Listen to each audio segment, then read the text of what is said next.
दीपावली पूर्व 1 कोटी कर्मचारी आउ पेंशनभोगी खुशी खबर। कर्मचारी को मिल दीपावली उपहार। तेबे कौन रही संपूर्ण अपडेट आसतु जाना। ता पूर्व वीडियोटी को लाइक और शेयर करी चैनल टी को सब्सक्राइब करने अनुरोध। केंद्र सरकार खूब शीघ्र तांकर कर्मचारी एवं पेंशनभोगी को किछि भल खबर दे पारंती। आसंता मासरे महंगा भत्तारे 3% वृद्धि हेबार संभावना अछि। जदि यह हुए तेबे वर्तमान 55% डीए 58% को वृद्धि पाइब। एही खबर प्रति मासरे दरमा एवं पेंशन अपेक्षा करुथिबा लक्ष लक्ष कर्मचारी एवं पेंशनभोगी विशेष सांत्वनादायक।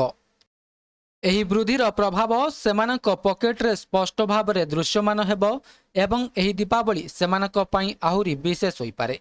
केंद्र सरकार प्रतिवर्ष 2 थर डीए संशोधन करती। प्रथमटी जानुआरी रु जून पाई एवं द्वितीयटी जुलाई रु डिसेम्बर पाई।